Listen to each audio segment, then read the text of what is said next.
Chapter 5. A Nightmare and a Cataclysm. Part 1.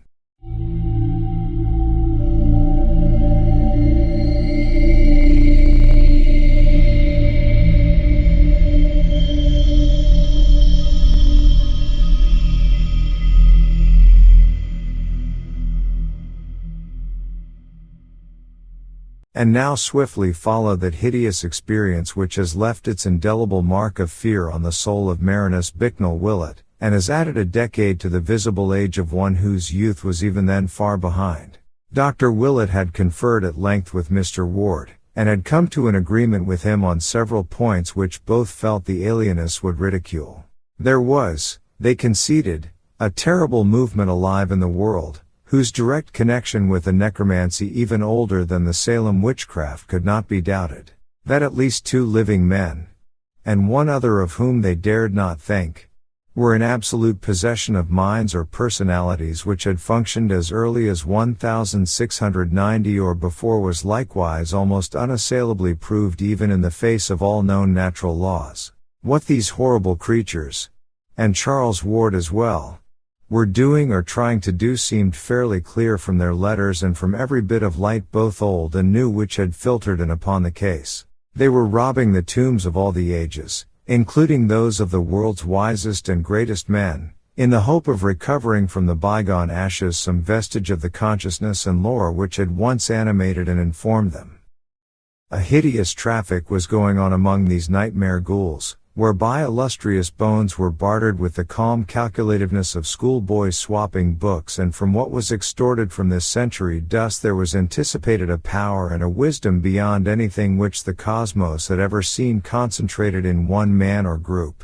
They had found unholy ways to keep their brains alive, either in the same body or different bodies, and had evidently achieved a way of tapping the consciousness of the dead whom they gathered together.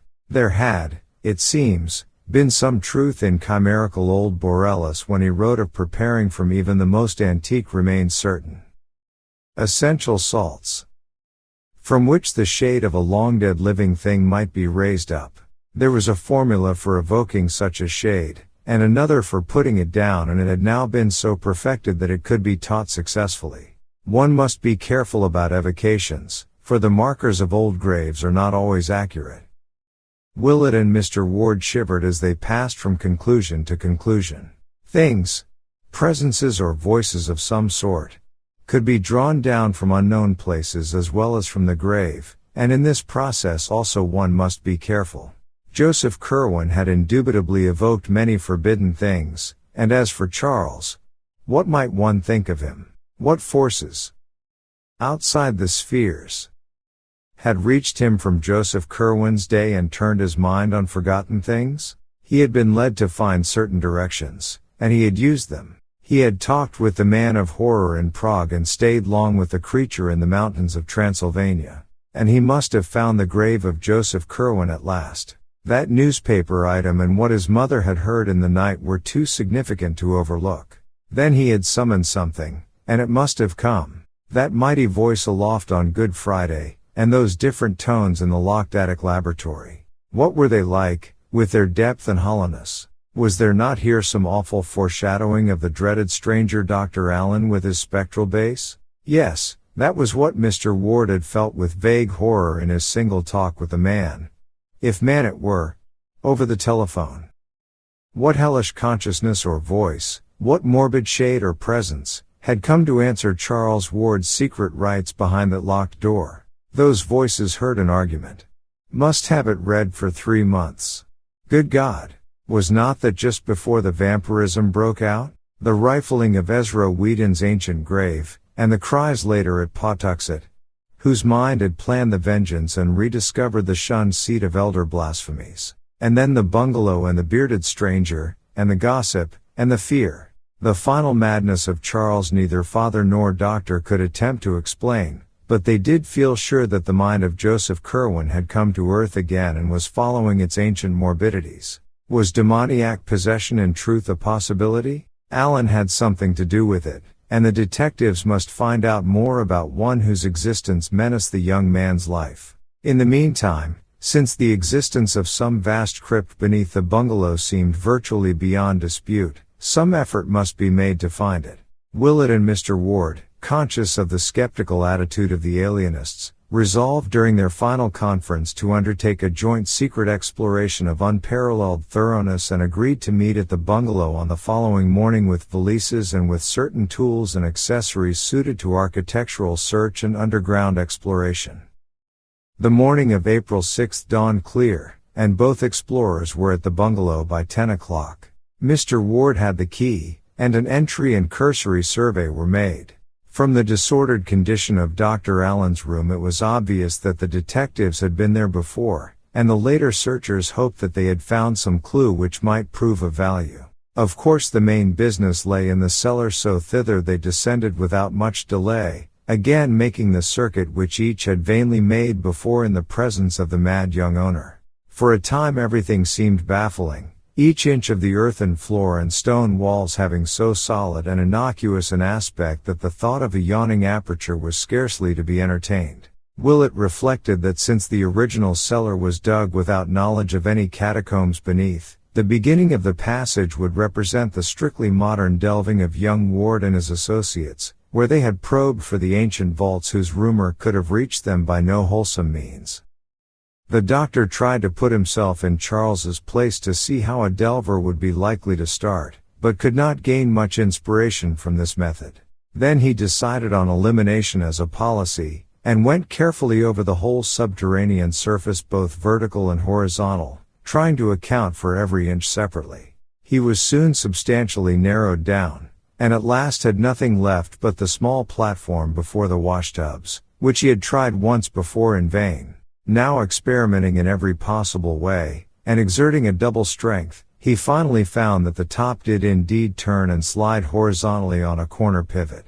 Beneath it lay a trim concrete surface with an iron manhole, to which Mr. Ward at once rushed with excited zeal. The cover was not hard to lift, and the father had quite removed it when Willett noticed the queerness of his aspect. He was swaying and nodding dizzily, and in the gust of noxious air which swept up from the black pit beneath, the doctor soon recognized ample cause. In a moment Dr. Willett had his fainting companion on the floor above and was reviving him with cold water. Mr. Ward responded feebly, but it could be seen that the mephitic blast from the crypt had in some way gravely sickened him.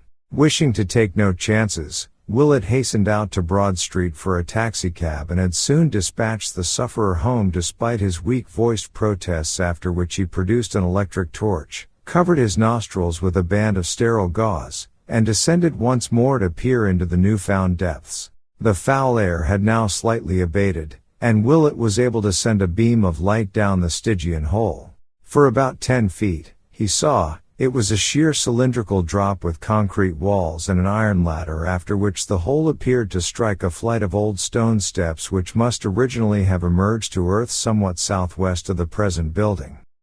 Part 2.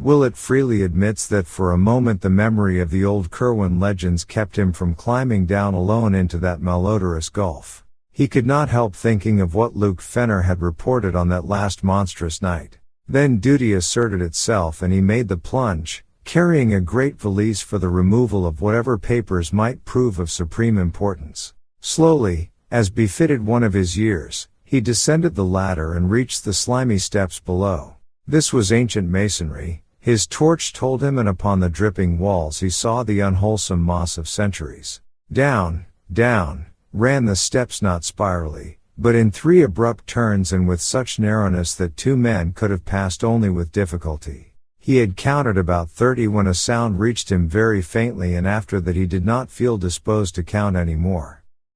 It was a godless sound, one of those low-keyed, insidious outrages of nature which are not meant to be.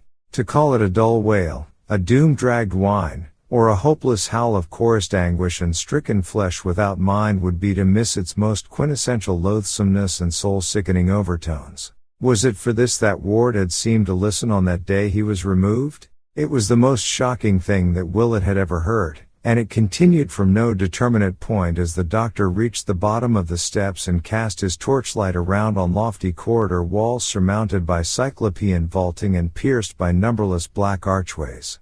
The hall in which he stood was perhaps 14 feet high to the middle of the vaulting and 10 or 12 feet broad. Its pavement was of large chipped flagstones, and its walls and roof were of dressed masonry. Its length he could not imagine, for it stretched ahead indefinitely into the blackness. Of the archways, some had doors of the old six-paneled colonial type, whilst others had none. Overcoming the dread induced by the smell and the howling, Willett began to explore these archways one by one, finding beyond them rooms with groined stone ceilings, each of medium size and apparently of bizarre uses. Most of them had fireplaces, the upper courses of whose chimneys would have formed an interesting study in engineering. Never before or since had he seen such instruments or suggestions of instruments as here loomed up on every hand through the burying dust and cobwebs of a century and a half, in many cases evidently shattered as if by the ancient raiders. For many of the chambers seemed wholly untrodden by modern feet, and must have represented the earliest and most obsolete phases of Joseph Curwen's experimentation. Finally there came a room of obvious modernity, or at least of recent occupancy. There were oil heaters, bookshelves and tables, chairs and cabinets, and a desk piled high with papers of varying antiquity and contemporaneousness. Candlesticks and oil lamps stood about in several places, and finding a match safe handy, Willett lighted such as were ready for use. In the fuller gleam it appeared that this apartment was nothing less than the latest study or library of Charles Ward. Of the books the doctor had seen many before, and a good part of the furniture had plainly come from the Prospect Street mansion. Here and there was a piece well known to Willett, and the sense of familiarity became so great that he half forgot the noisomeness and the wailing, both of which were plainer here than they had been at the foot of the steps. His first duty, as planned long ahead, was to find and seize any papers which might seem of vital importance, especially those portentous documents found by Charles so long ago behind the picture in Olney Court. As he searched he perceived how stupendous a task the final unraveling would be, for file on file was stuffed with papers in curious hands and bearing curious designs, so that months or even years might be needed for a thorough deciphering and editing. Once he found large packets of letters with Prague and Rica's postmarks, and in writing clearly recognizable as Orne's and Hutchinson's, all of which he took with him as part of the bundle to be removed in his valise. At last, in a locked mahogany cabinet once gracing the Ward home, Willett found the batch of old Curwen papers, recognizing them from the reluctant glimpse Charles had granted him so many years ago. The youth had evidently kept them together very much as they had been when first he found them, since all the titles recalled by the workman were present except the papers addressed to Orne and Hutchinson, and the cipher with its key. Willett placed the entire lot in his valise and continued his examination of the files. Since young Ward's immediate condition was the greatest matter at stake, the closest searching was done among the most obviously recent matter, and in this abundance of contemporary manuscript one very baffling oddity was noted.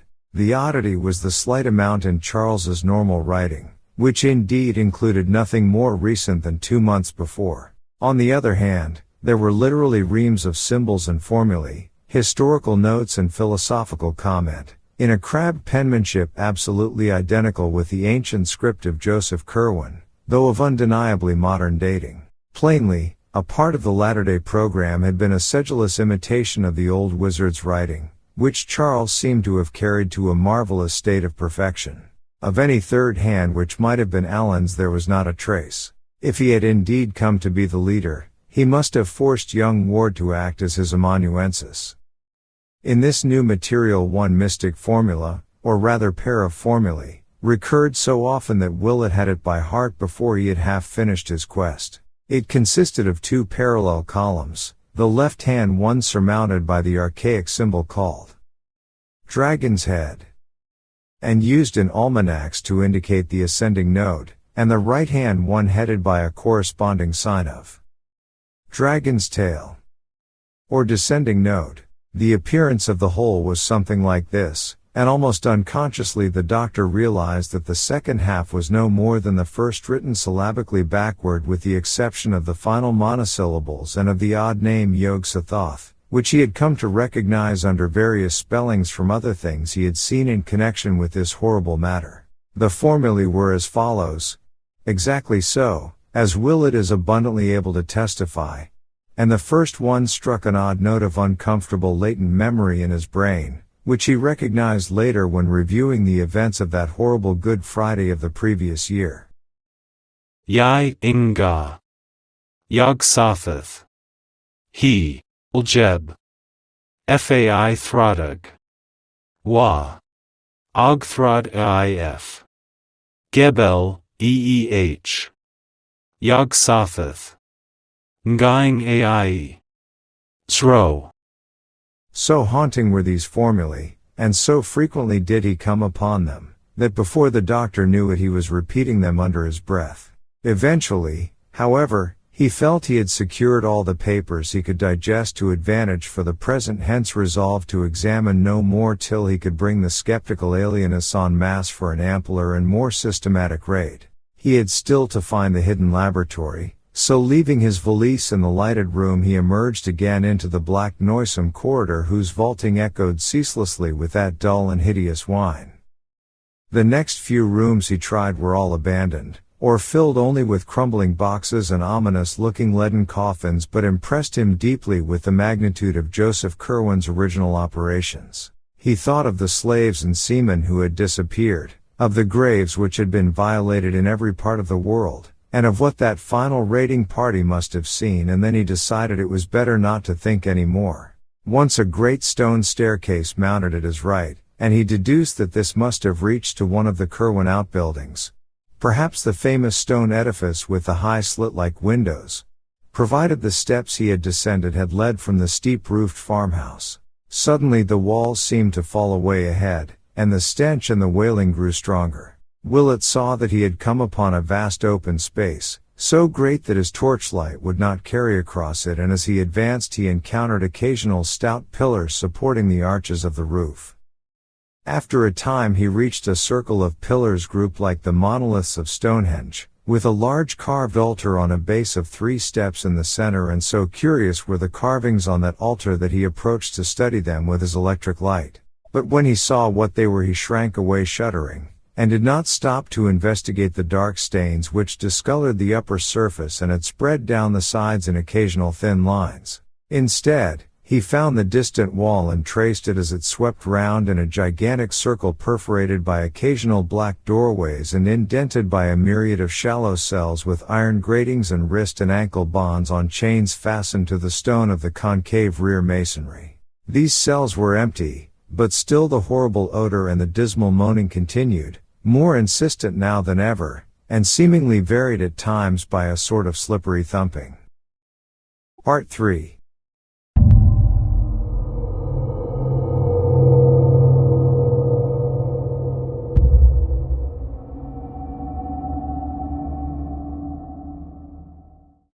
From that frightful smell and that uncanny noise Willett's attention could no longer be diverted. Both were plainer and more hideous in the great pillared hall than anywhere else, and carried a vague impression of being far below, even in this dark nether world of subterranean mystery. Before trying any of the black archways for steps leading further down, the doctor cast his beam of light about the stone-flagged floor. It was very loosely paved, and at irregular intervals there would occur a slab curiously pierced by small holes in no definite arrangement, while at one point there lay a very long ladder carelessly flung down. To this ladder, singularly enough, appeared to cling a particularly large amount of the frightful odor which encompassed everything. As he walked slowly about it, suddenly occurred to Willett that both the noise and the odor seemed strongest directly above the oddly pierced slabs, as if they might be crude trapdoors leading down to some still deeper region of horror. Kneeling by one, he worked at it with his hands, and found that with extreme difficulty he could budge it. At his touch the moaning beneath ascended to a louder key, and only with vast trepidation did he persevere in the lifting of the heavy stone.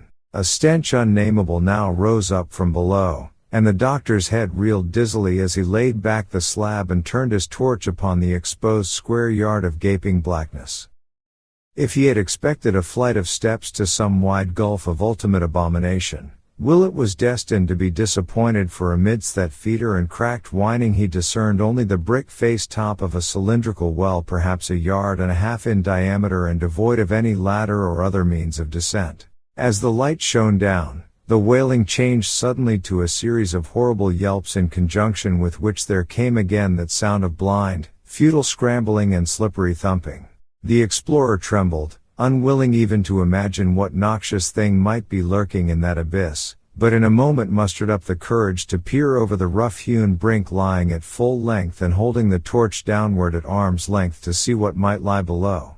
For a second he could distinguish nothing but the slimy, moss-grown brick walls sinking illimitably into that half-tangible miasma of murk and foulness and anguished frenzy, and then he saw that something dark was leaping clumsily and frantically up and down at the bottom of the narrow shaft, which must have been from 20 to 25 feet below the stone floor where he lay.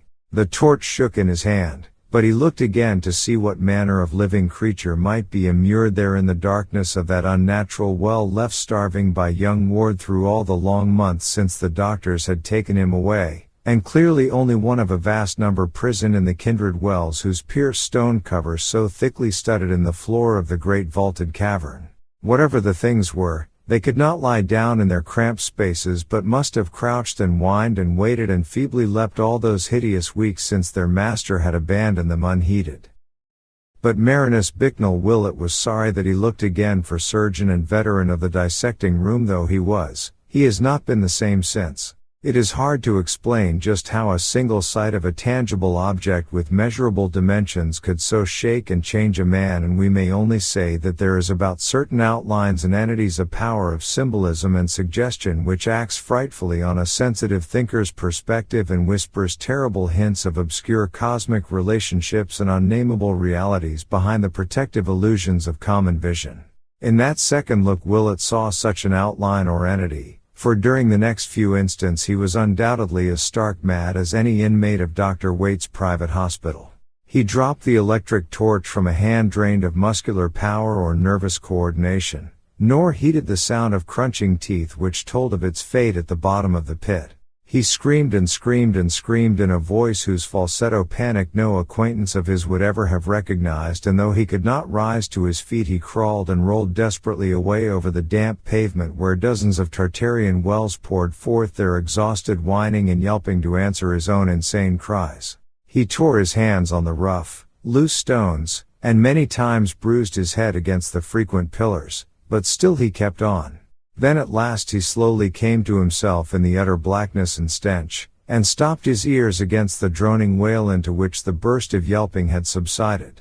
He was drenched with perspiration and without means of producing a light, stricken and unnerved in the abysmal blackness and horror, and crushed with a memory he never could efface. Beneath him dozens of those things still lived, and from one of the shafts the cover was removed. He knew that what he had seen could never climb up the slippery walls, yet shuddered at the thought that some obscure foothold might exist. What the thing was, he would never tell. It was like some of the carvings on the hellish altar, but it was alive. Nature had never made it in this form, for it was too palpably unfinished. The deficiencies were of the most surprising sort, and the abnormalities of proportion could not be described.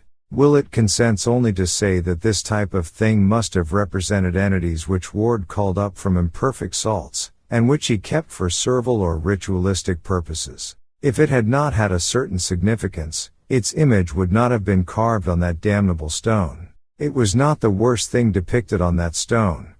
But Willett never opened the other pits. At the time, the first connected idea in his mind was an idle paragraph from some of the old Curwen data he had digested long before, a phrase used by Simon or Jedediah Orne in that portentous confiscated letter to the bygone sorcerer. Certainly, there was nothing but the liveliest awfulness in that which H raised up from what he could gather, only a part of. Then, horribly supplementing rather than displacing this image, there came a recollection of those ancient lingering rumors anent the burned, twisted thing found in the fields a week after the Curwen raid. Charles Ward had once told the doctor what old Slocum said of that object, that it was neither thoroughly human, nor wholly allied to any animal which Pawtuxet folk had ever seen or read about.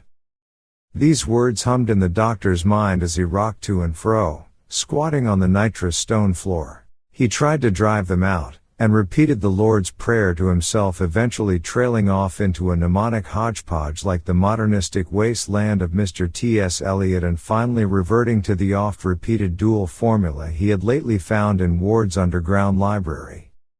Ya-ing-nga, Yog-Sothoth. And so on till the final underlined Zro. It seemed to soothe him, and he staggered to his feet after a time, lamenting bitterly his fright-lost torch and looking wildly about for any gleam of light in the clutching inkiness of the chilly air. Think he would not, but he strained his eyes in every direction for some faint glint or reflection of the bright illumination he had left in the library. After a while he thought he detected a suspicion of a glow infinitely far away, and toward this he crawled in agonized caution on hands and knees amidst the stench and howling, always feeling ahead lest he collide with the numerous great pillars or stumble into the abominable pit he had uncovered. Once his shaking fingers touched something which he knew must be the steps leading to the hellish altar, and from this spot he recoiled in loathing. At another time he encountered the pierced slab he had removed, and here his caution became almost pitiful. But he did not come upon the dread aperture after all, nor did anything issue from that aperture to detain him. What had been down there made no sound nor stir. Evidently its crunching of the fallen electric torch had not been good for it. Each time Willett's fingers felt a perforated slab he trembled. His passage over it would sometimes increase the groaning below, but generally it would produce no effect at all, since he moved very noiselessly.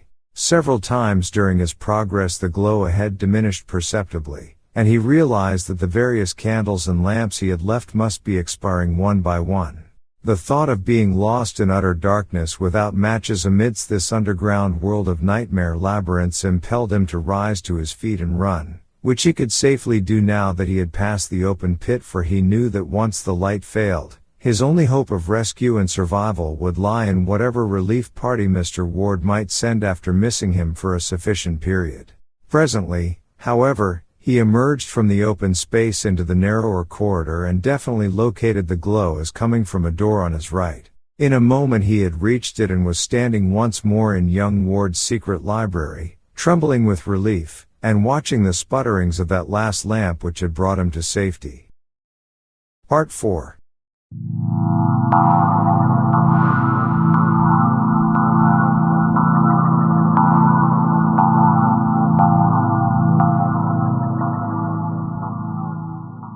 In another moment he was hastily filling the burned-out lamps from an oil supply he had previously noticed, and when the room was bright again he looked about to see if he might find a lantern for further exploration. For racked though he was with horror, his sense of grim purpose was still uppermost, and he was firmly determined to leave no stone unturned in his search for the hideous facts behind Charles Ward's bizarre madness. Failing to find a lantern, he chose the smallest of the lamps to carry, also filling his pockets with candles and matches, and taking with him a gallon can of oil, which he proposed to keep for reserve use in whatever hidden laboratory he might uncover beyond the terrible open space with its unclean altar and nameless covered wells. To traverse that space again would require his utmost fortitude, but he knew it must be done. Fortunately neither the frightful altar nor the open shaft was near the vast cell-indented wall which bounded the cavern area, and whose black mysterious archways would form the next goals of a logical search.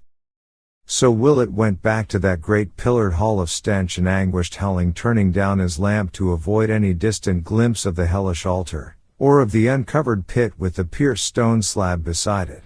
Most of the black doorways led merely to small chambers, some vacant and some evidently used as storerooms, and in several of the latter he saw some very curious accumulations of various objects. One was packed with rotting and dust-draped bales of spare clothing, and the explorer thrilled when he saw that it was unmistakably the clothing of a century and a half before. In another room he found numerous odds and ends of modern clothing, as if gradual provisions were being made to equip a large body of men. But what he disliked most of all were the huge copper vats which occasionally appeared these, and the sinister incrustations upon them. He liked them even less than the weirdly figured leaden bowls whose rims retained such obnoxious deposits and around which clung repellent odors perceptible above even the general noisomeness of the crypt. When he had completed about half the entire circuit of the wall, he found another corridor like that from which he had come, and out of which many doors opened. This he proceeded to investigate, and after entering 3 rooms of medium size and of no significant contents, he came at last to a large oblong apartment whose businesslike tanks and tables, furnaces and modern instruments, occasional books and endless shelves of jars and bottles proclaimed it indeed the long-sought laboratory of Charles Ward, and no doubt of old Joseph Curwen before him. After lighting the 3 lamps which he found filled and ready, Dr. Willett examined the place and all its appurtenances with the keenest interest, noting from the relative quantities of various reagents on the shelves that young Ward's dominant concern must have been with some branch of organic chemistry. On the whole, little could be learned from the scientific ensemble, which included a gruesome-looking dissecting table, so that the room was really rather a disappointment. Among the books was a tattered old copy of Borellus in blackletter, and it was weirdly interesting to note that Ward had underlined the same passage whose marking had so perturbed good Mr. Merritt at Curwen's farmhouse more than a century and a half before. That older copy, of course, must have perished along with the rest of Curwen's occult library in the final raid. 3 archways opened off the laboratory, and these the doctor proceeded to sample in turn.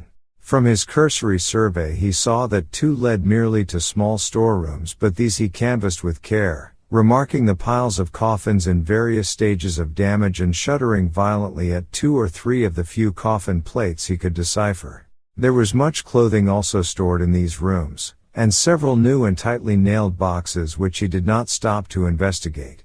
Most interesting of all, perhaps, were some odd bits which he judged to be fragments of old Joseph Curwen's laboratory appliances. These had suffered damage at the hands of the raiders, but were still partly recognizable as the chemical paraphernalia of the Georgian period. The 3rd archway led to a very sizable chamber entirely lined with shelves and having in the center a table bearing 2 lamps. These lamps Willett lighted, and in their brilliant glow studied the endless shelving which surrounded him. Some of the upper levels were wholly vacant, but most of the space was filled with small odd-looking leaden jars of 2 general types, one tall and without handles like a Grecian lekithos or oil jug, and the other with a single handle and proportion like a phaleron jug. All had metal stoppers, and were covered with peculiar-looking symbols molded in low relief. In a moment the doctor noticed that these jugs were classified with great rigidity, all the lekithoi being on one side of the room with a large wooden sign reading Custodes above them, and all the phalerons on the other, correspondingly labeled with a sign reading Materia. Each of the jars or jugs, except some on the upper shelves that turned out to be vacant, bore a cardboard tag with a number apparently referring to a catalog, and Willett resolved to look for the latter presently. For the moment, however, he was more interested in the nature of the array as a whole, and experimentally opened several of the lekithoi and phalerons at random with a view to a rough generalization. The result was invariable.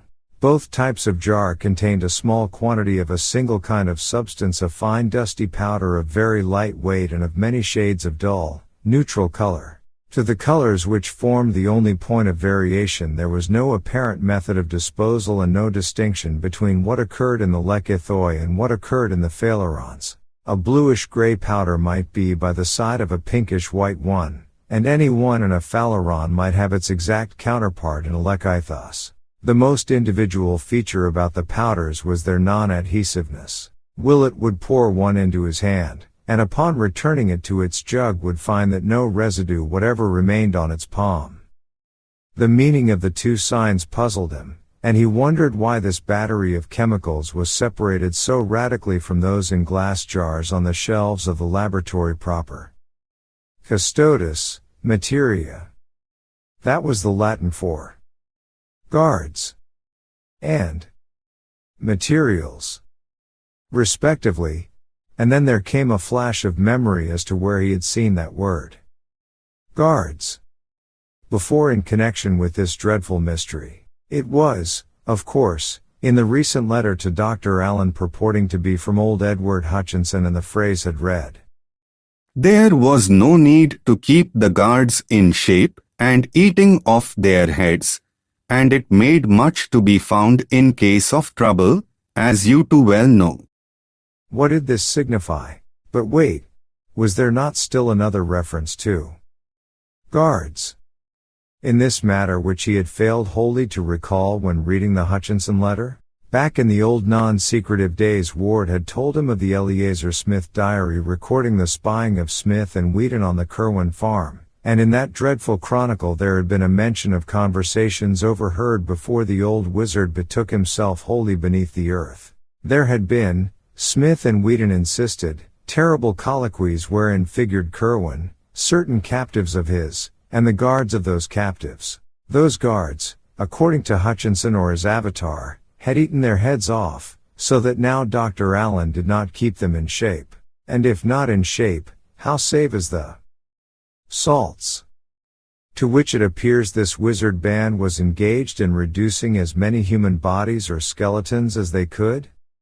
So that was what these lekythoi contained, the monstrous fruit of unhallowed rites and deeds, presumably won or cowed to such submission as to help, when called up by some hellish incantation, in the defense of their blasphemous master or the questioning of those who were not so willing.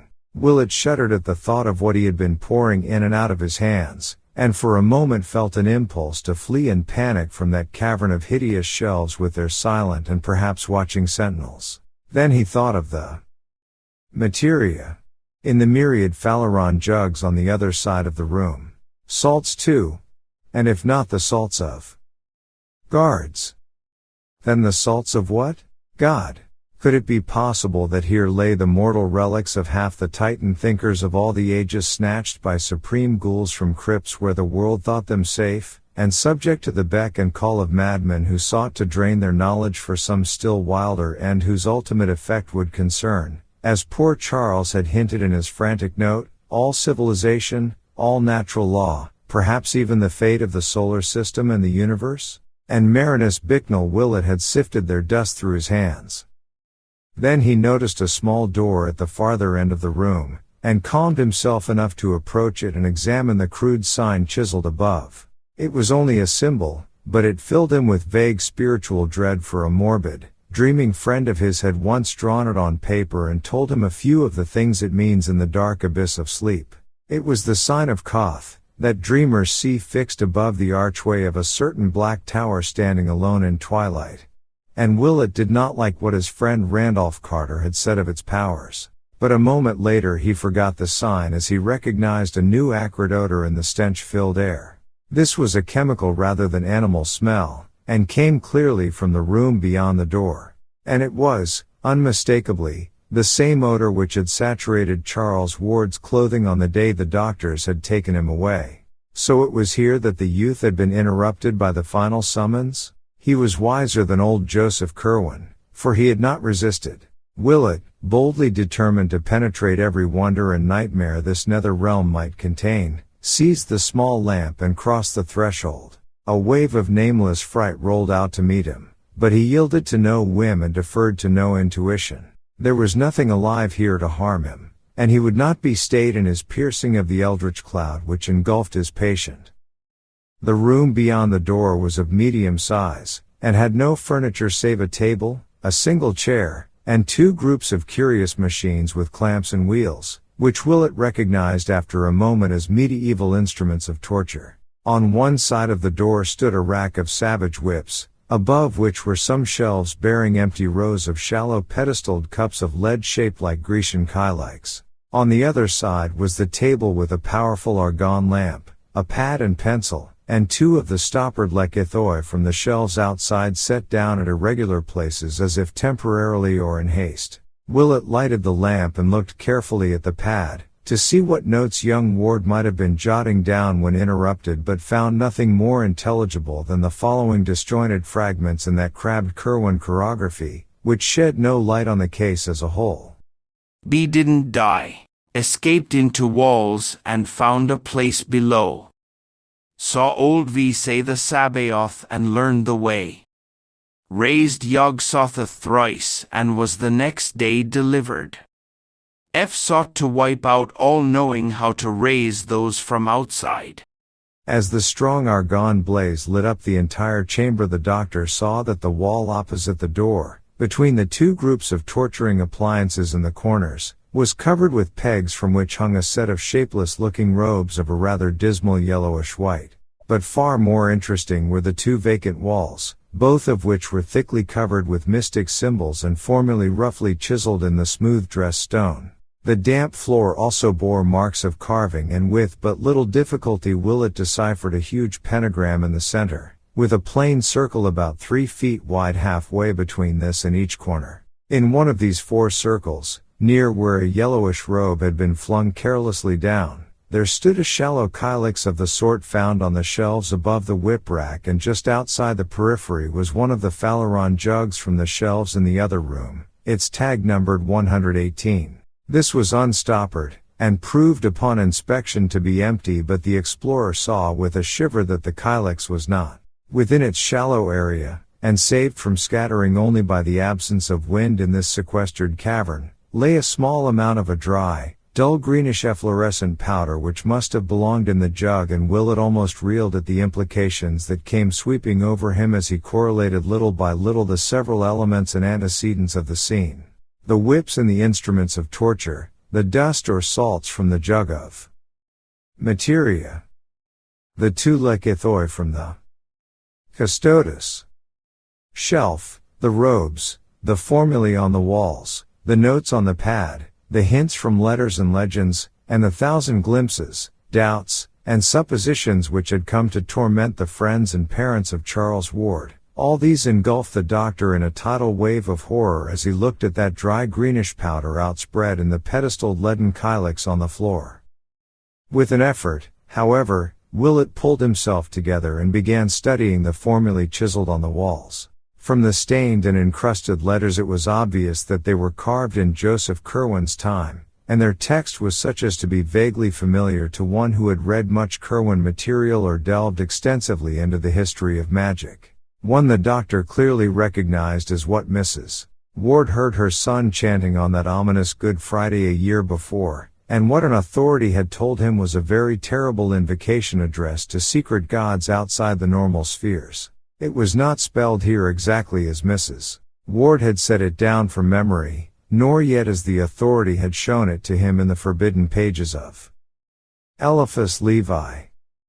But its identity was unmistakable, and such words as Sabaoth, Metrodon, Almuzan, and Zeriatnatmik sent a shudder of fright through the searcher who had seen and felt so much of cosmic abomination just around the corner. This was on the left-hand wall as one entered the room. The right-hand wall was no less thickly inscribed, and Willett felt a start of recognition as he came upon the pair of formulae so frequently occurring in the recent notes in the library. They were, roughly speaking, the same with the ancient symbols of dragon's head and dragon's tail, heading them as in Ward's scribblings, but the spelling differed quite widely from that of the modern versions, as if old Curwen had had a different way of recording sound, or as if later study had evolved more powerful and perfected variants of the invocations in question. The doctor tried to reconcile the chiseled version with the one which still ran persistently in his head, and found it hard to do. Where the script he had memorized began. Ya-Ainga, Yog Sothoth. This epigraph started out as I, and Jenga, Yog Sototha, which to his mind would seriously interfere with the syllabification of the second word. Ground as the later text was into his consciousness, the discrepancy disturbed him, and he found himself chanting the first of the formulae aloud in an effort to square the sound he conceived with the letters he found carved. Weird and menacing in that abyss of antique blasphemy rang his voice, its accents keyed to a droning sing-song either through the spell of the past and the unknown, or through the hellish example of that dull, godless wail from the pits whose inhuman cadences rose and fell rhythmically in the distance through the stench and the darkness. Yai Inga. Yog Sothoth. He, Uljeb. Fai Throttig. Wa. But what was this cold wind which had sprung into life at the very outset of the chant? The lamps were sputtering woefully, and the gloom grew so dense that the letters on the wall nearly faded from sight. There was smoke, too, and an acrid odor which quite drowned out the stench from the faraway wells, an odor like that he had smelt before, yet infinitely stronger and more pungent. He turned from the inscriptions to face the room with its bizarre contents, and saw that the kylix on the floor, in which the ominous efflorescent powder had lain, was giving forth a cloud of thick, greenish-black vapor of surprising volume and opacity. That powder! Great God! It had come from the shelf of materia. What was it doing now, and what had started it? The formula he had been chanting. The first of the pair. Dragon's head, ascending node. Blessed Savior, could it be? The doctor reeled, and through his head raced wildly disjointed scraps from all he had seen, heard, and read of the frightful case of Joseph Curwen and Charles Dexter Ward. I say to you again, do not call up any that you cannot put down. Have the words for laying at all times ready, and stop not to be sure when there is any doubt of whom you have 3 talks with what was therein interred.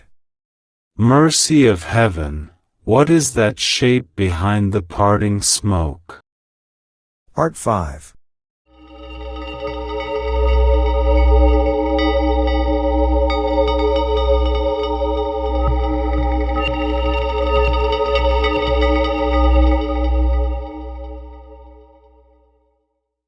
Marinus Bicknell Willett has no hope that any part of his tale will be believed except by certain sympathetic friends, hence he has made no attempt to tell it beyond his most intimate circle. Only a few outsiders have ever heard it repeated, and of these the majority laugh and remark that the doctor surely is getting old. He has been advised to take a long vacation and to shun future cases dealing with mental disturbance. But Mr. Ward knows that the veteran physician speaks only a horrible truth. Did not he himself see the noisome aperture in the bungalow cellar? Did not Willett send him home overcome and ill at 11 o'clock that portentous morning?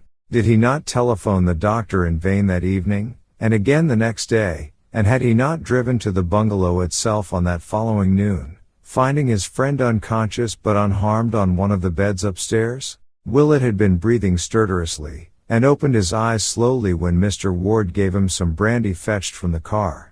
Then he shuddered and screamed, crying out, That beard! Those eyes! God, who are you? A very strange thing to say to a trim, blue-eyed, clean-shaven gentleman whom he had known from the latter's boyhood. In the bright noon sunlight the bungalow was unchanged since the previous morning. Willett's clothing bore no disarrangement beyond certain smudges and worn places at the knees, and only a faint acrid odor reminded Mr. Ward of what he had smelt on his son that day he was taken to the hospital.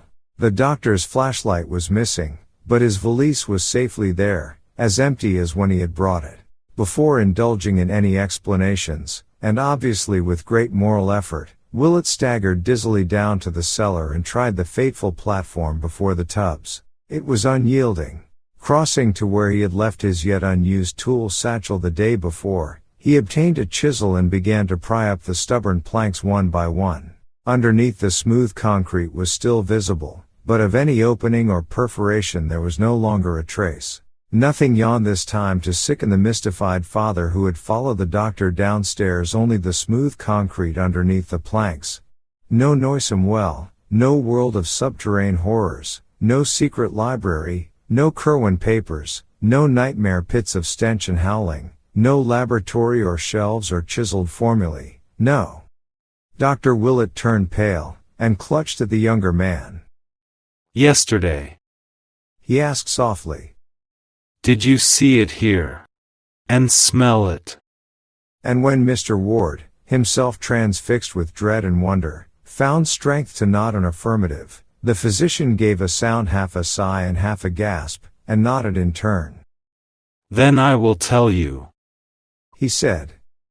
So for an hour, in the sunniest room they could find upstairs, the physician whispered his frightful tale to the wondering father. There was nothing to relate beyond the looming up of that form when the greenish-black vapor from the kylix parted, and Willett was too tired to ask himself what had really occurred.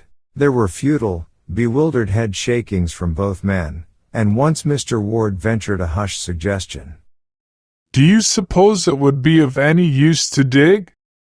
The doctor was silent, for it seemed hardly fitting for any human brain to answer when powers of unknown spheres had so vitally encroached on this side of the great abyss. Again Mr. Ward asked.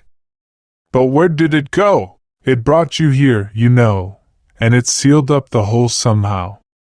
And Willett again let silence answer for him. But after all, this was not the final phase of the matter. Reaching for his handkerchief before rising to leave, Dr. Willett's fingers closed upon a piece of paper in his pocket which had not been there before, and which was companioned by the candles and matches he had seized in the vanished vault. It was a common sheet, torn obviously from the cheap pad in that fabulous room of horror somewhere underground, and the writing upon it was that of an ordinary lead pencil. Doubtless the one which had lain beside the pad. It was folded very carelessly, and beyond the faint acrid scent of the cryptic chamber bore no print or mark of any world but this.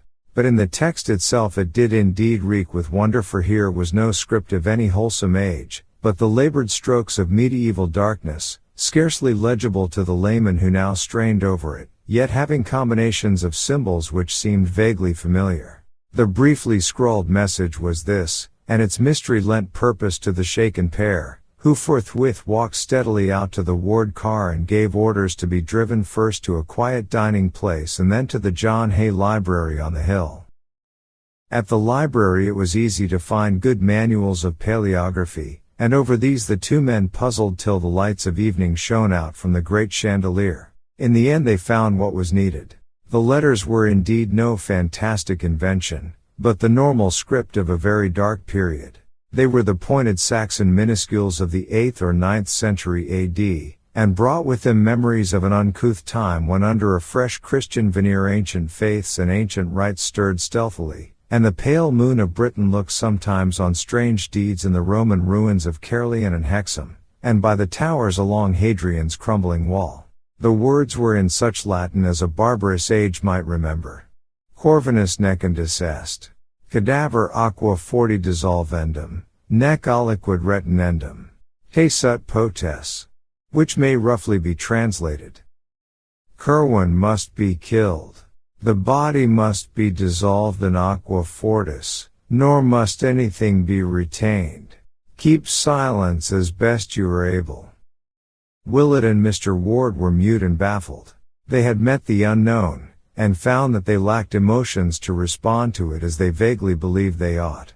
With Willett, especially, the capacity for receiving fresh impressions of awe was well nigh exhausted, and both men sat still and helpless till the closing of the library forced them to leave. Then they drove listlessly to the Ward mansion in Prospect Street, and talked to no purpose into the night. The doctor rested toward morning, but did not go home. And he was still there Sunday noon when a telephone message came from the detectives who had been assigned to look up Dr. Allen. Mr. Ward, who was pacing nervously about in a dressing gown, answered the call in person and told the men to come up early the next day when he heard their report was almost ready. Both Willett and he were glad that this phase of the matter was taking form, for whatever the origin of the strange minuscule message, it seemed certain that the Curwen who must be destroyed could be no other than the bearded and spectacled stranger. Charles had feared this man, and had said in the frantic note that he must be killed and dissolved in acid. Allen, moreover, had been receiving letters from the strange wizards in Europe under the name of Curwen, and palpably regarded himself as an avatar of the bygone necromancer. And now from a fresh and unknown source had come a message saying that Curwen must be killed and dissolved in acid. The linkage was too unmistakable to be factitious, and besides, was not Allen planning to murder young Ward upon the advice of the creature called Hutchinson? Of course, the letter they had seen had never reached the bearded stranger, but from its text they could see that Allen had already formed plans for dealing with the youth if he grew too squeamish. Without doubt, Allen must be apprehended, and even if the most drastic directions were not carried out, He must be placed where he could inflict no harm upon Charles Ward.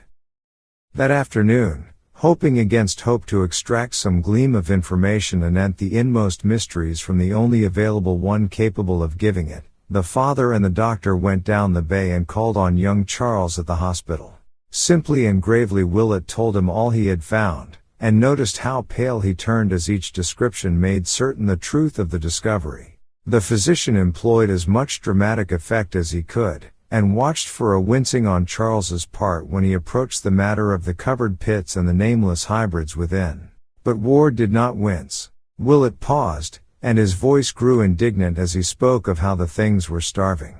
He taxed the youth with shocking inhumanity, and shivered when only a sardonic laugh came in reply.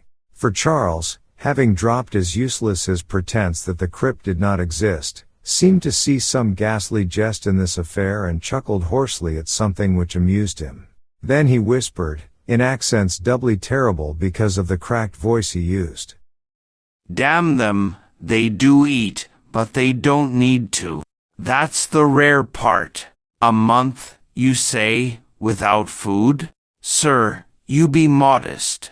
Do you know, that was the joke on poor old Whipple with his virtuous bluster. Kill everything off, would he? Why, damn, he was half deaf with the noise from outside and never saw or heard aught from the wells. He never dreamed they were there at all. Devil take you, those cursed things have been howling down there ever since Curwen was done, for 157 years gone. But no more than this could Willett get from the youth. Horrified, yet almost convinced against his will, he went on with his tale in the hope that some incident might startle his auditor out of the mad composure he maintained. Looking at the youth's face, the doctor could not but feel a kind of terror at the changes which recent months had wrought. Truly, the boy had drawn down nameless horrors from the skies. When the room with the formulae and the greenish dust was mentioned, Charles showed his first sign of animation. A quizzical look overspread his face as he heard what Willett had read on the pad, and he ventured the mild statement that those notes were old ones, of no possible significance to anyone not deeply initiated in the history of magic.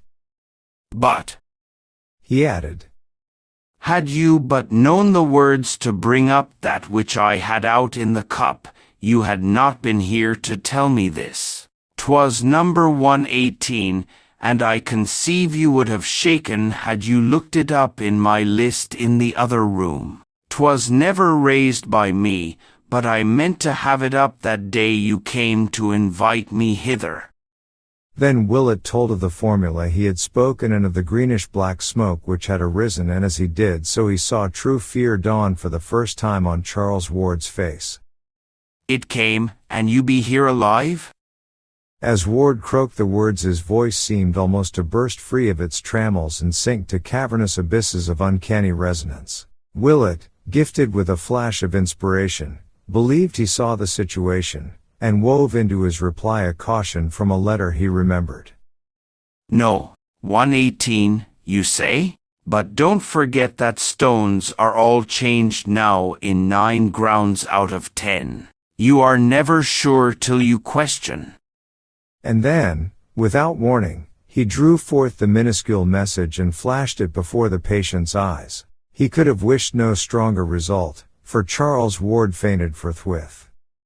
All this conversation, of course, had been conducted with the greatest secrecy lest the resident alienists accuse the father and the physician of encouraging a madman in his delusions. Unaided, too, Dr. Willett and Mr. Ward picked up the stricken youth and placed him on the couch. In reviving, the patient mumbled many times of some word which he must get to Orne and Hutchinson at once, so when his consciousness seemed fully back the doctor told him that of those strange creatures at least one was his bitter enemy, and had given Dr. Allen advice for his assassination.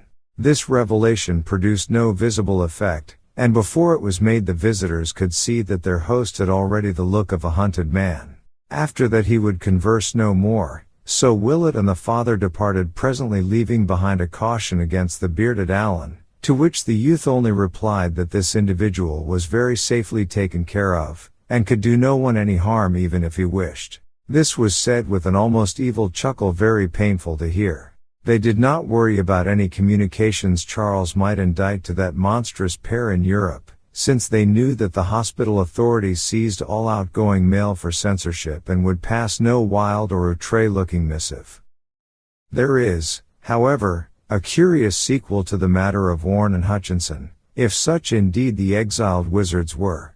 Moved by some vague presentiment amidst the horrors of that period, Willett arranged with an international press-cutting bureau for accounts of notable current crimes and accidents in Prague and in eastern Transylvania, and after 6 months believed that he had found 2 very significant things amongst the multifarious items he received and had translated. One was the total wrecking of a house by night in the oldest quarter of Prague, and the disappearance of the evil old man called Joseph Nadek, who had dwelt in it alone ever since anyone could remember. The other was a Titan explosion in the Transylvanian mountains east of Rikas, and the utter extirpation with all its inmates of the ill-regarded Castle Ferenczi, whose master was so badly spoken of by peasants and soldiery alike that he would shortly have been summoned to Bucharest for serious questioning had not this incident cut off a career already so long as to antedate all common memory. Willett maintains that the hand which wrote those minuscules was able to wield stronger weapons as well, and that while Curwen was left to him to dispose of, the writer felt able to find and deal with Orne and Hutchinson itself.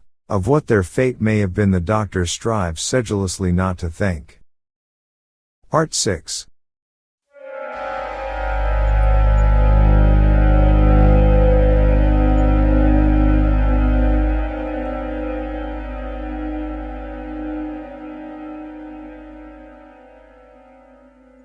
The following morning Dr. Willett hastened to the Ward home to be present when the detectives arrived. Allen's destruction or imprisonment, or Curwen's, if one might regard the tacit claim to reincarnation as valid, he felt must be accomplished at any cost, and he communicated this conviction to Mr. Ward as they sat waiting for the men to come. They were downstairs this time, for the upper parts of the house were beginning to be shunned because of a peculiar nauseousness which hung indefinitely about, a nauseousness which the older servants connected with some curse left by the vanished Curwen portrait. At 9 o'clock the 3 detectives presented themselves and immediately delivered all that they had to say. They had not, regrettably enough, located the brava Tony Gomez as they had wished, nor had they found the least trace of Dr. Allen's source or present whereabouts, but they had managed to unearth a considerable number of local impressions and facts concerning the reticent stranger. Allen had struck Pawtuxet people as a vaguely unnatural being, and there was an universal belief that his thick Van Dyke beard was either dyed or false. A belief conclusively upheld by the finding of such a false beard, together with a pair of dark glasses, in his room at the fateful bungalow. His voice, Mr. Ward could well testify from his one telephone conversation, had a depth and hollowness that could not be forgotten, and his glance seemed malign even through his smoked and horn-rimmed glasses. One shopkeeper, in the course of negotiations, had seen a specimen of his handwriting and declared it was very queer and crabbed, this being confirmed by penciled notes of no clear meaning found in his room and identified by the merchant. In connection with the vampirism rumors of the preceding summer, a majority of the gossips believed that Allen rather than Ward was the actual vampire. Statements were also obtained from the officials who had visited the bungalow after the unpleasant incident of the motor truck robbery. They had felt less of the sinister in Dr. Allen, but had recognized him as the dominant figure in the queer shadowy cottage. The place had been too dark for them to observe him clearly, but they would know him again if they saw him. His beard had looked odd, and they thought he had some slight scar above his dark spectacled right eye. As for the detective's search of Allen's room, it yielded nothing definite save the beard and glasses, and several penciled notes in a crabbed writing which Willett at once saw was identical with that shared by the old Curwen manuscripts and by the voluminous recent notes of young Ward found in the vanished catacombs of horror.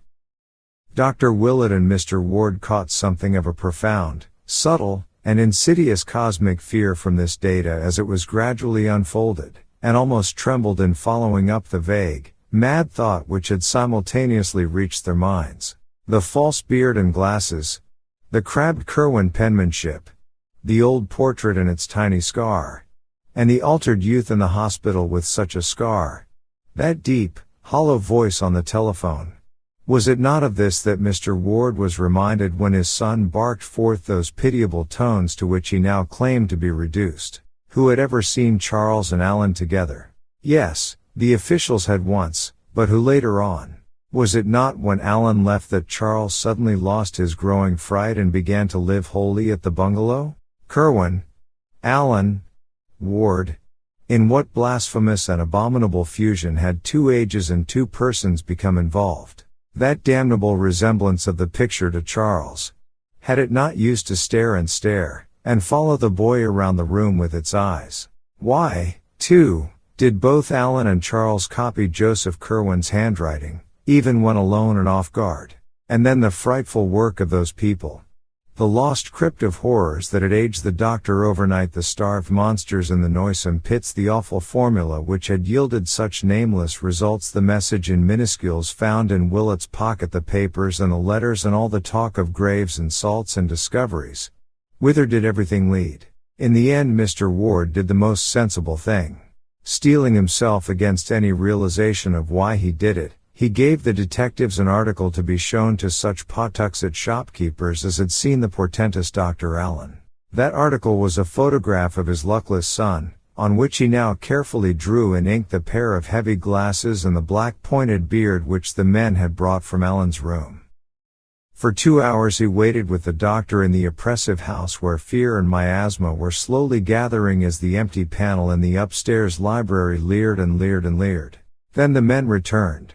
Yes, the altered photograph was a very passable likeness of Dr. Allen.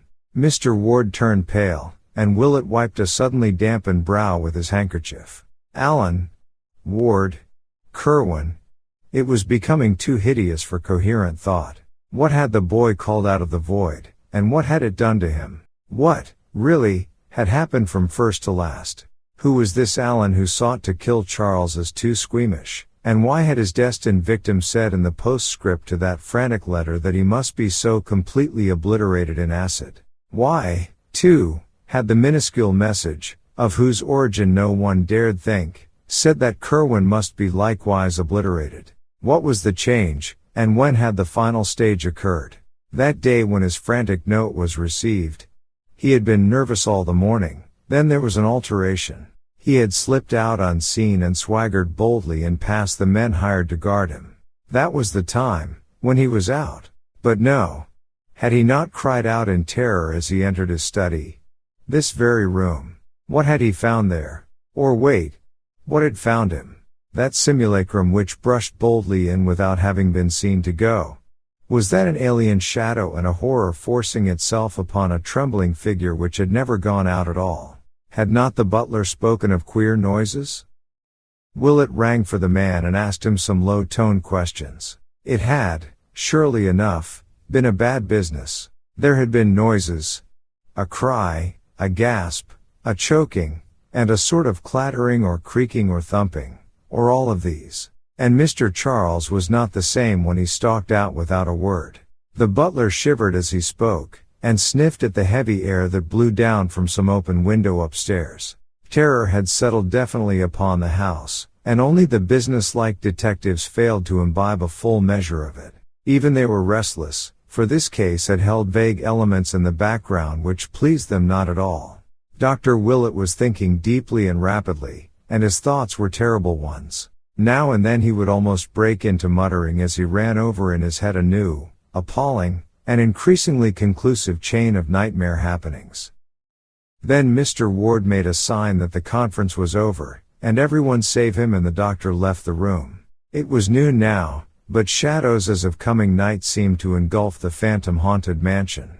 Willett began talking very seriously to his host, and urged that he leave a great deal of the future investigation to him. There would be, he predicted, certain obnoxious elements which a friend could bear better than a relative. As family physician he must have a free hand, and the first thing he required was a period alone and undisturbed in the abandoned library upstairs, where the ancient overmantel had gathered about itself an aura of noisome horror more intense than when Joseph Curwen's features themselves glanced slyly down from the painted panel.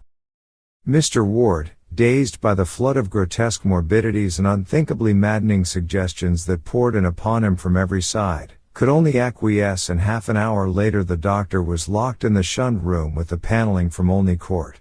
The father, listening outside, heard fumbling sounds of moving and rummaging as the moments passed, and finally a wrench and a creak, as if a tight cupboard door were being opened. Then there was a muffled cry, a kind of snorting choke, and a hasty slamming of whatever had been opened. Almost at once the key rattled and Willett appeared in the hall, haggard and ghastly, and demanding wood for the real fireplace on the south wall of the room. The furnace was not enough, he said, and the electric log had little practical use. Longing yet not daring to ask questions, Mr. Ward gave the requisite orders, and a man brought some stout pine logs, shuddering as he entered the tainted air of the library to place them in the grate. Willett meanwhile had gone up to the dismantled laboratory and brought down a few odds and ends not included in the moving of the July before. They were in a covered basket, and Mr. Ward never saw what they were.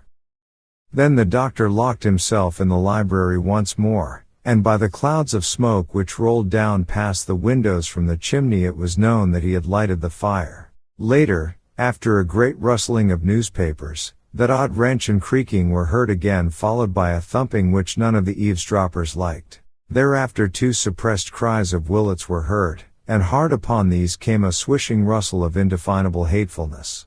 Finally the smoke that the wind beat down from the chimney grew very dark and acrid, and everyone wished that the weather had spared them this choking and venomous inundation of peculiar fumes. Mr. Ward's head reeled, and the servants all clustered together in a knot to watch the horrible black smoke swoop down. After an age of waiting the vapors seemed to lighten, and half-formless sounds of scraping, sweeping, and other minor operations were heard behind the bolted door. And at last, after the slamming of some cupboard within, Willett made his appearance, sad, pale, and haggard, and bearing the cloth-draped basket he had taken from the upstairs laboratory. He had left the window open, and into that once accursed room was pouring a wealth of pure, wholesome air to mix with a queer new smell of disinfectants. The ancient overmantel still lingered, but it seemed robbed of malignity now, and rose as calm and stately in its white paneling as if it had never borne the picture of Joseph Curwen. Night was coming on, yet this time its shadows held no latent fright, but only a gentle melancholy. Of what he had done the doctor would never speak. To Mr. Ward he said, "I can answer no questions, but I will say that there are different kinds of magic. I have made a great purgation, and those in this house will sleep the better for it." Part 7.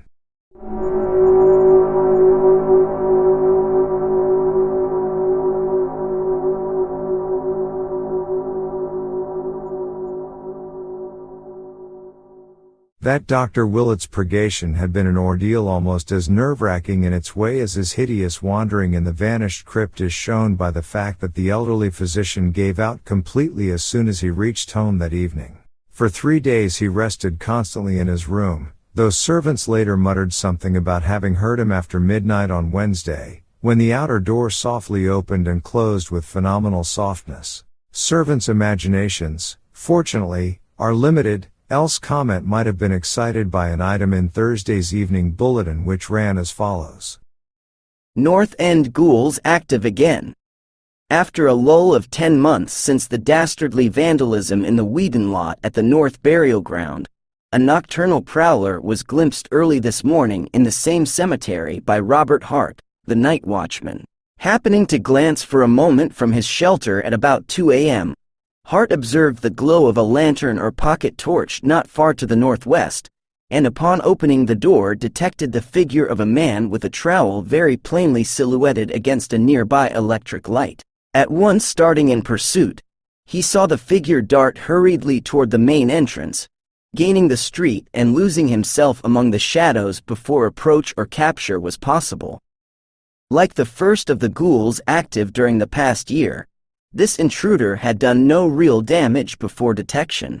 A vacant part of the ward lot showed signs of a little superficial digging, but nothing even nearly the size of a grave had been attempted, and no previous grave had been disturbed. Hart, who cannot describe the prowler except as a small man probably having a full beard, inclines to the view that all three of the digging incidents have a common source, but police from the second station think otherwise on account of the savage nature of the second incident, where an ancient coffin was removed and its headstone violently shattered.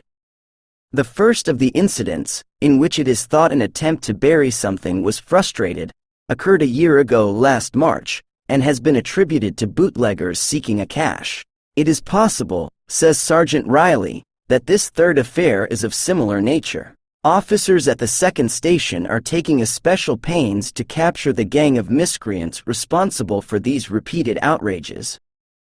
All day Thursday Dr. Willett rested as if recuperating from something past or nerving himself for something to come. In the evening he wrote a note to Mr. Ward, which was delivered the next morning and which caused the half-dazed parent to ponder long and deeply. Mr. Ward had not been able to go down to business since the shock of Monday with its baffling reports and its sinister purgation, but he found something calming about the doctor's letter in spite of the despair it seemed to promise and the fresh mysteries it seemed to evoke. 10 Barnes Street, Providence, Rhode Island. April 12, 1928. Dear Theodore, I feel that I must say a word to you before doing what I am going to do tomorrow. It will conclude the terrible business we have been going through, for I feel that no spade is ever likely to reach that monstrous place we know of, but I'm afraid it won't set your mind at rest unless I expressly assure you how very conclusive it is. You have known me ever since you were a small boy, so I think you will not distrust me when I hint that some matters are best left undecided and unexplored.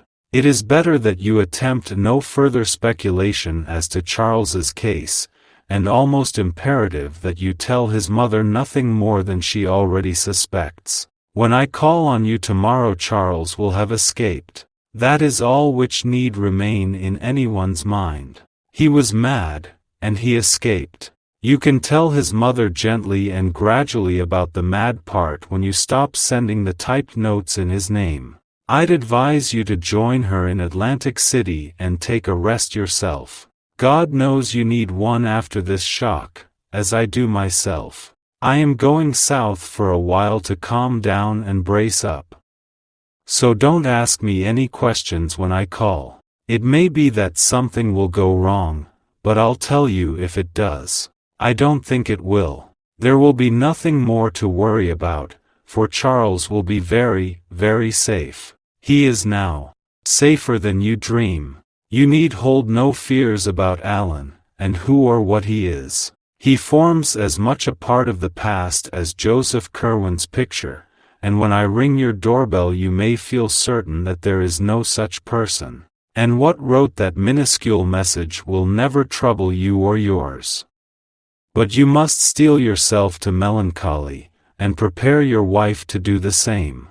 I must tell you frankly that Charles's escape will not mean his restoration to you. He has been afflicted with a peculiar disease, as you must realize from the subtle physical as well as mental changes in him, and you must not hope to see him again. Have only this consolation, that he was never a fiend or even truly a madman, but only an eager, studious, and curious boy whose love of mystery and of the past was his undoing.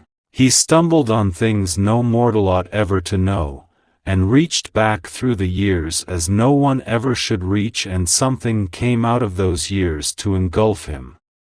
And now comes the matter in which I must ask you to trust me most of all, for there will be, indeed, no uncertainty about Charles's fate.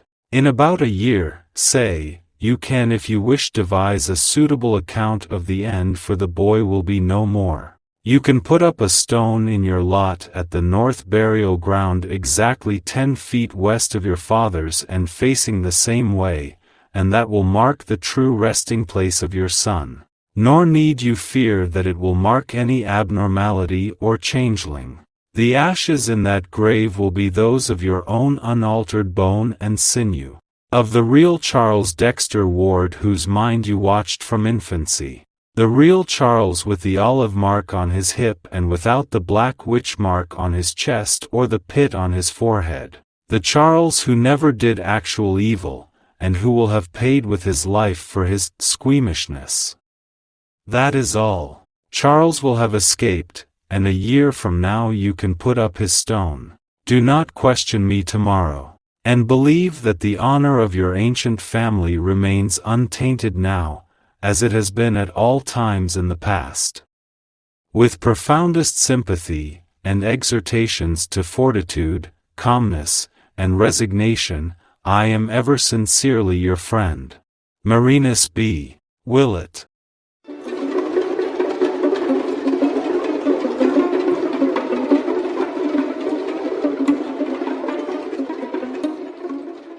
So on the morning of Friday, April 13, 1928, Marinus Bicknell Willett visited the room of Charles Dexter Ward at Dr. Waite's private hospital on Connecticut Island.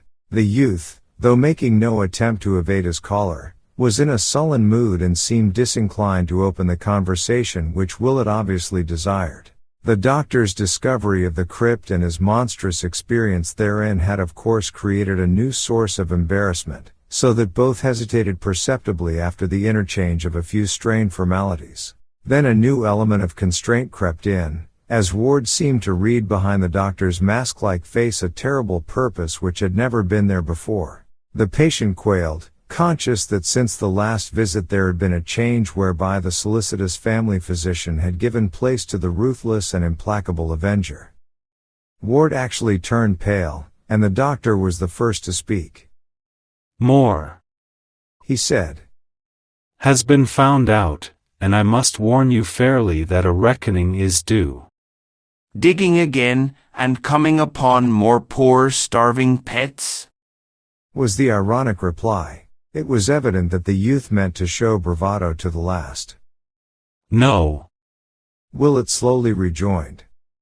This time I did not have to dig. We have had men looking up Dr. Allen, and they found the false beard and spectacles in the bungalow. Excellent, commented the disquieted host in an effort to be wittily insulting. And I trust they proved more becoming than the beard and glasses you now have on. They would become you very well, came the even and studied response. As indeed they seem to have done. As Willett said this, it almost seemed as though a cloud passed over the sun, though there was no change in the shadows on the floor. Then Ward ventured. And is this what asks so hotly for a reckoning? Suppose a man does find it now and then useful to be twofold? No, said Willett gravely. Again you are wrong. It is no business of mine if any man seeks duality, provided he has any right to exist at all, and provided he does not destroy what called him out of space. Ward now started violently. Well, sir, what have you found, and what do you want with me? The doctor let a little time elapse before replying, as if choosing his words for an effective answer. I have found, he finally intoned, something in a cupboard behind an ancient overmantel where a picture once was, and I have burned it and buried the ashes where the grave of Charles Dexter Ward ought to be. The madman choked and sprang from the chair in which he had been sitting. Damn you, who did you tell? And who'll believe it was he after these full 2 months, with me alive? What do you mean to do? Willett, though a small man, actually took on a kind of judicial majesty as he calmed the patient with a gesture. I have told no one. This is no common case. It is a madness out of time and a horror from beyond the spheres which no police or lawyers or courts or alienists could ever fathom or grapple with. Thank God some chance has left inside me the spark of imagination, that I might not go astray in thinking out this thing. You cannot deceive me, Joseph Curwen, for I know that your accursed magic is true. I know how you wove the spell that brooded outside the years and fastened on your double and descendant. I know how you drew him into the past and got him to raise you up from your detestable grave. I know how he kept you hidden in his laboratory while you studied modern things and roved abroad as a vampire by night, and how you later shoed yourself in beard and glasses that no one might wonder at your godless likeness to him. I know what you resolved to do when he balked at your monstrous rifling of the world's tombs, and at what you planned afterward, and I know how you did it. You left off your beard and glasses and fooled the guards around the house. They thought it was he who went in, and they thought it was he who came out when you had strangled and hidden him. But you hadn't reckoned on the different contents of two minds. You were a fool, Kerwin, to fancy that a mere visual identity would be enough. Why didn't you think of the speech and the voice and the handwriting? It hasn't worked, you see, after all. You know better than I who or what wrote that message in minuscules, but I will warn you it was not written in vain. There are abominations and blasphemies which must be stamped out, and I believe that the writer of those words will attend to Orne and Hutchinson. One of those creatures wrote you once, "Do not call up any that you cannot put down." You were undone once before, perhaps in that very way, and it may be that your own evil magic will undo you all again. Kerwin, a man can't tamper with nature beyond certain limits, and every horror you have woven will rise up to wipe you out. But here the doctor was cut short by a convulsive cry from the creature before him. Hopelessly at bay, weaponless, and knowing that any show of physical violence would bring a score of attendants to the doctor's rescue, Joseph Kerwin had recourse to his one ancient ally, and began a series of cabalistic motions with his forefingers as his deep, hollow voice, now unconcealed by feigned hoarseness, bellowed out the opening words of a terrible formula.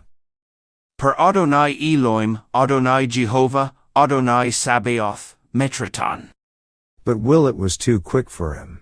Even as the dogs in the yard outside began to howl, and even as a chill wind sprang suddenly up from the bay, the doctor commenced the solemn and measured intonation of that which he had meant all along to recite. An eye for an eye. Magic for magic. Let the outcome show how well the lesson of the abyss had been learned. So in a clear voice Marinus Bicknell Willett began the second of that pair of formulae whose first had raised the writer of those minuscules. The cryptic invocation whose heading was the dragon's tail, sign of the descending note. Ogthrod if. Gebel, e. Yog-Sothoth. Ngaing ai. Zro. At the very first word from Willett's mouth a previously commenced formula of the patient stopped short. Unable to speak, the monster made wild motions with his arms until they too were arrested. When the awful name of Yog-Sothoth was uttered, the hideous change began. It was not merely a dissolution, but rather a transformation, or recapitulation. And Willett shut his eyes lest he faint before the rest of the incantation could be pronounced. But he did not faint, and that man of unholy centuries and forbidden secrets never troubled the world again. The madness out of time had subsided, and the case of Charles Dexter Ward was closed. Opening his eyes before staggering out of that room of horror, drive, Willett saw that what he had kept in memory had not been kept amiss. There had, as he had predicted, been no need for acids. For like his accursed picture a year before, Joseph Kerwin now lay scattered on the floor as a thin coating of fine bluish-gray dust.